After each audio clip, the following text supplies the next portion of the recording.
तो हेलो दोस्तों, स्वागत है आपका हमारे यूट्यूब चैनल रोजगार विद रितेश में। आज हम लोग लेकर आए टॉप 25 करंट अफेयर का पार्ट सेकंड। जो हमारी टोटल सीरीज चल रही टॉप 25 करंट अफेयर की, ये उसका सेकंड पार्ट है। तो शुरू करते हैं इसका पहला सवाल। वर्तमान में रामसर स्थलों की संख्या कितनी है? तो देखिए, जो वर्तमान 2022 में है रामसर स्थलों की संख्या, वर्तमान में जो रामसर स्थलों की संख्या 2022 में 75 टच कर गई है, मतलब टोटल 75 तक पहुँच चुकी है। तो वर्तमान में रामसर स्थलों की संख्या है 75। अगला देखते हैं।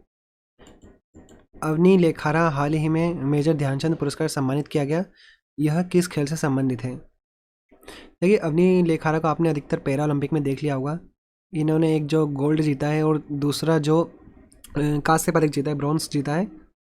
तो आपको याद होगा, इन्होंने पैरा ओलंपिक में बहुत अच्छा प्रदर्शन किया था। लास्ट में जो थे, जो समापन समारोह में थे, वो यही थे मेन, उसमें अवनी लेखारा जी ही थे। तो ये किससे संबंधित है? पैरा शूटिंग से संबंधित है। पैरा शूटिंग से संबंधित है और इन्हें हाल ही में मेजर ध्यानचंद पुरस्कार प्रदान किया गया। देखिए, जो नई घोषणा थी उसके अनुसार जो राजीव गांधी पुरस्कार है, सबसे बड़ा जो खेल पुरस्कार होता था, उसी का नाम बदलकर मेजर ध्यानचंद पुरस्कार कर दिया गया है। और इसमें जो प्रदान की जाती है राशि टोटल 25 लाख रुपए की होती है। 25 लाख रुपए की राशि प्रदान की जाती है इसमें विजेता को।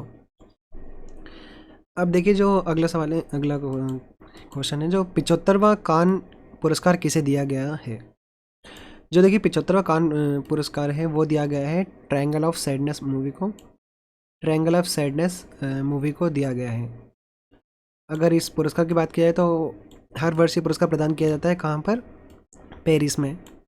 पेरिस में दिया जाता है। कान फिल्म फेस्टिवल के दौरान ये पुरस्कार प्रदान किया जाता है, पेरिस में। अब अगला देखेंगे। आईफा अवार्ड 2022 में सर्वश्रेष्ठ फिल्म का खिताब किसे मिला? तो देखिए, आईफा अवार्ड जो 2022 है, इसमें सर्वश्रेष्ठ जो फिल्म का खिताब है, आपको पता होगा, जो आपने मूवी नाम सुना होगा आपने, अधिकतर शेरशाह, इस मूवी को प्रदान किया गया जो आईफा अवार्ड है 2022। एबल पुरस्कार 2022 किसे दिया गया है? तो पहली बात तो यह है कि एबल पुरस्कार गणित के क्षेत्र में दिया जाता है, मैथमेटिक्स के क्षेत्र में दिया जाता है। और इस वर्ष जो प्रदान किया गया है वो दिया गया है डेनिस पार्नेल सुलिवन को। डेनिस पार्नेल सुलिवन को दिया गया है।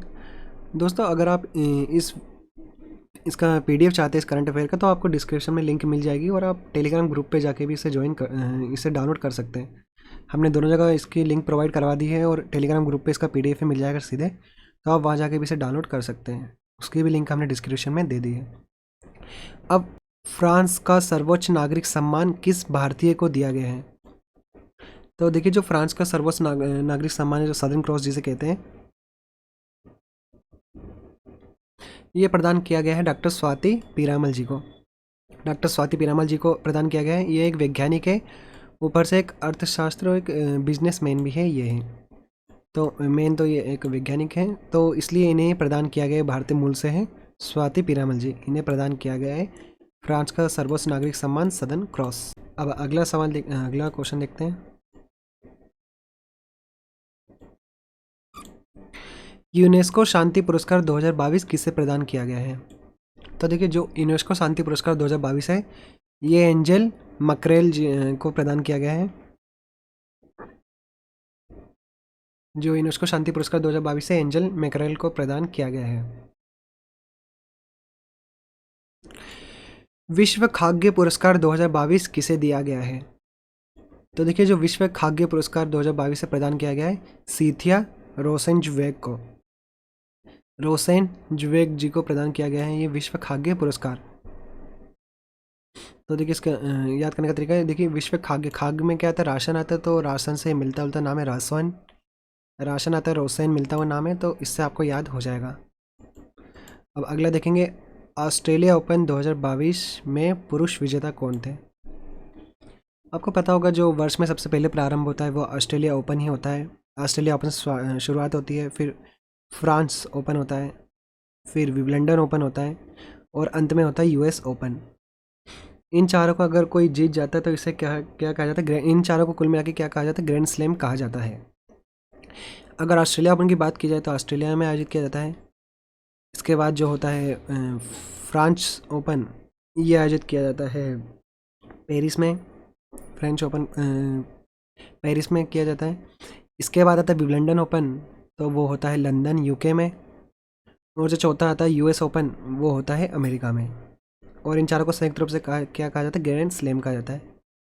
तो जो ऑस्ट्रेलिया ओपन जो शुरुआत में सबसे पहले होता है, उसके पुरुष विजेता है राफेल नाडाल। राफेल नाडाल, इनका नाम आपने अधिकतर सुना होगा, यहाँ पे आप इनकी इमेज भी देख पा रहे होंगे। राफेल नाडाल है पुरुष विजेता। अब अगला है ऑस्ट्रेलिया ओपन 2022 महिला विजेता कौन है। तो देखिए, जो ऑस्ट्रेलिया ओपन 2022 में अगर महिला विजेता की बात की जाए तो वो है एशले बार्टी। एशले बार्टी है यहाँ पे महिला विजेता 2022 की ऑस्ट्रेलिया ओपन की। अब अगला है फीफा अंडर 70 महिला विश्व कप 2022 का शुभांकर क्या है। तो देखिए, फीफा अंडर जो 70 था महिला विश्व कप था, ये अब समाप्त हो चुका है, ये भारत में ही हुआ था। इसके जो विजेता की बात की जाए तो वो था स्पेन। स्पेन ने जीता है ये अवार्ड अंडर 70 महिला विश्व कप का फीफा में। स्पेन ने, अगर उप विजेता की बात की जाए तो वो है कोलंबो। तो कोलंबो है यहाँ पे उप विजेता, और विजेता कौन है, स्पेन। तो इस इवेंट का जो शुभांकर था वो था ईबा। ईबा को बनाया गया था इसका शुभांकर। अब अगला देखेंगे, रणजी ट्रॉफी 2021-22 के विजेता कौन है। तो जो रणजी ट्रॉफी की विजेता है, वो क्रिकेट में जो ये इवेंट होता है, इसके विजेता है मध्य प्रदेश। और मध्य प्रदेश ने हराया है मुंबई को। आप देख सकते हैं, मुंबई को हरा के मुंबई उप विजेता निकली मतलब, और ये जीता है ये मध्य प्रदेश। एटीपी कप 2022 किसके द्वारा जीता गया था।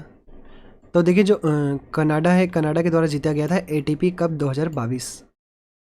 और अगर बात की जाए तो ये दिया जाता है टेनिस के क्षेत्र में। एटीपी कप किस में संबंधित है, टेनिस के क्षेत्र में दिया जाता है। अब अगला देखेंगे हम लोग, जो पुस्तक से रिलेटेड है कि विल पावर जो पुस्तक है के लेखक कौन है। तो देखिए, जो हाल ही में पब्लिश बुक है विल पावर, उसके लेखक है सोजर्ड मारिन। सोजर्ड मारिन जी के द्वारा पब्लिश की गई है पुस्तक। अगला देखेंगे, हाल ही में किस क्रिकेटर ने सभी प्रारंभ से संन्यास की घोषणा की है। तो आपने अगर अधिकतर क्रिकेट देखा तो आपने देखा होगा सुरेश रैना जी, जिन्होंने घोषणा कर दी थी कि हाल ही में वो अपने हर प्रारूप संन्यास ले लेंगे, मतलब वो कोई भी इवेंट नहीं खेलेंगे। तो सुरेश रैना ने संन्यास की घोषणा कर दी है। क्रिएट फॉर इंडिया अभियान किसके द्वारा शुरू किया गया है। तो देखिए, खेलों में विकास है, उसके लिए महत्वपूर्ण है। तो क्रिएट फॉर इंडिया अभियान की शुरुआत की गई है भारतीय खेल प्राधिकरण के द्वारा।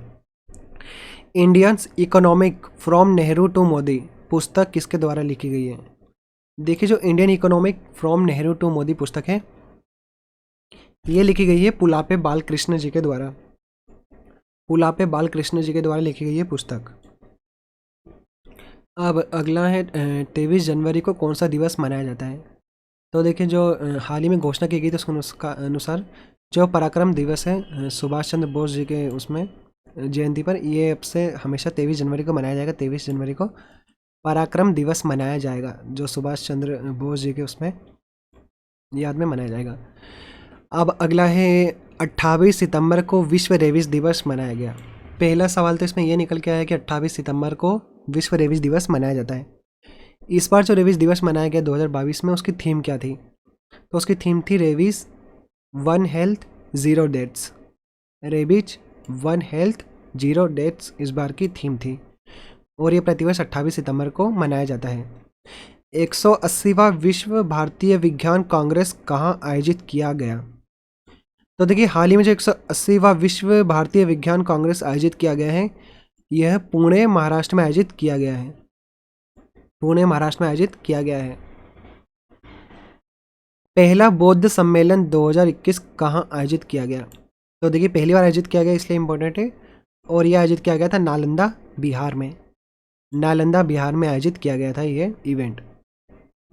वेलोड पक्षी अभ्यारण्य को रामसर साइट घोषित किया गया है, वह किससे संबंधित है। तो देखिए, जो वेलोड पक्षी अभ्यारण्य को हाल ही में रामसर स्थल घोषित किया गया है, ये संबंधित है तमिलनाडु से। जो वेलोड पक्षी अभ्यारण्य तमिलनाडु में स्थित है, वहाँ तमिलनाडु से संबंधित है। नमथ बसाई कार्यक्रम कहाँ शुरू किया गया है? तो देखिए केरल राज्य में शुरू किया गया था नमथ बसाई कार्यक्रम। हाल ही में केरल राज्य में कार्यक्रम शुरू किया गया था नमथ बसाई। आईबी जिसका फुल फॉर्म है इंटेलिजेंस ब्यूरो के निर्देशक कौन है? तो तपन कुमार डेका जी हैं इसके वर्तमान में निर्देशक। तो आईबी का फुल फॉर्म होता है इंटेलिजेंस ब्यूरो। और उसकी ट्रिक है कि अगर आपको इंटेलिजेंस बनना है तो आपको क्या तप करना पड़ेगा, अच्छे से तप करना पड़ेगा, मेहनत करना पड़ेगी, पढ़ाई करना पड़ेगी।